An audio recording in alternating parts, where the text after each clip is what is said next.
Very simple. I'll reenact it for you. I'm sitting in that business class seat on Air New Zealand, beautiful. The lady tells me the score, and it's, hey, we've won, we've won! Then I realised everyone's watching me in the business class and down the economy class because they go all hear me. So I sat down. Yes, yeah, it was great. Yeah, yeah. So people who don't know Peter Leech and the Mad Butcher, they want to look. Who is this man? Yeah. Who's that lunatic? Yeah.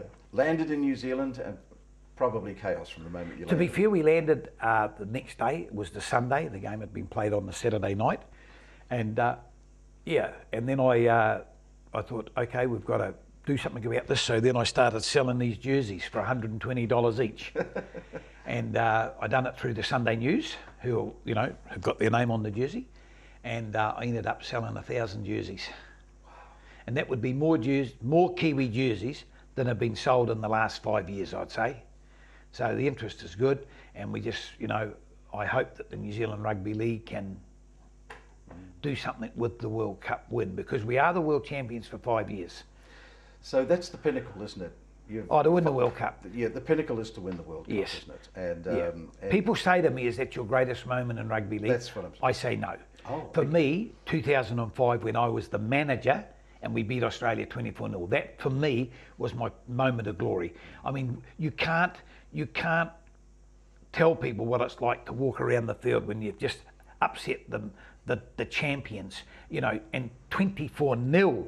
I remember walking around the field with Brian McLennan, we were hugging each other, and we used to have a saying, we love winning effing finals, and we kept saying that to ourselves, as we walked around the field, and the crowd clapping, and because the Aussies, the Poms were glad that the Aussies got beat. They weren't going to cheer for them, they were always going to cheer for the Kiwis, and it was just a great moment. I mean, yes, the World Cup is for New Zealand Rugby League and for fans like me is fantastic, but for me, my great moment was 2005 when we beat Australia.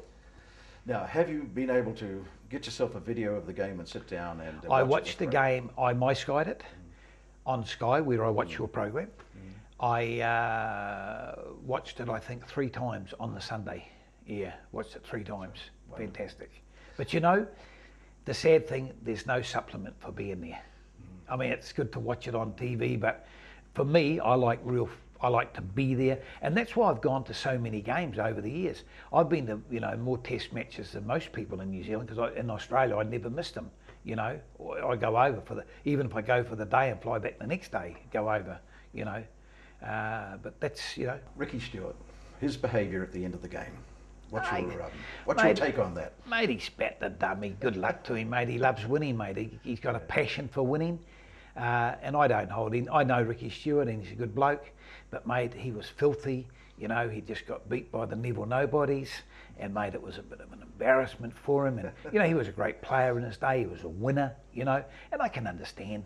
Look, the one thing that I sometimes think we lack in this country, and I say this as a born and bred New Zealander, because a lot of people think I was born in that Pommy land, but I was born and bred in Wellington, that we don't have the craving to win as much sometimes. I think, and when you look at the Aussies, they do have that crave to win.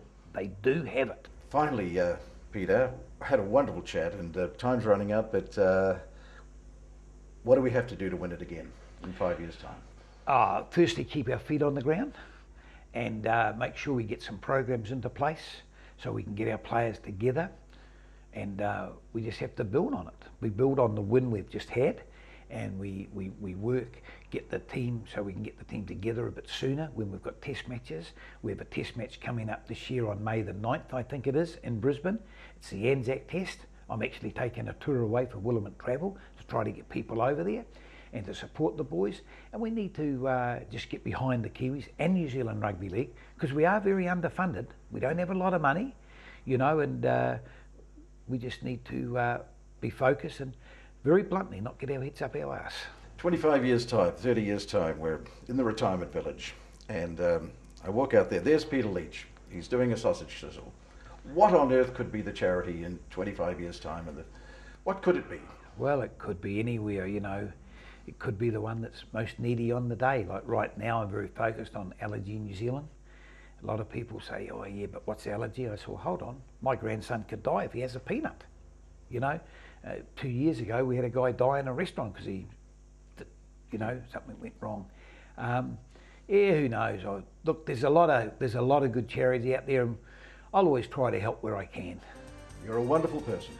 Peter Leech, it's been such a pleasure to see you once again. I love you like a brother. Thank you, Peter. See you next time.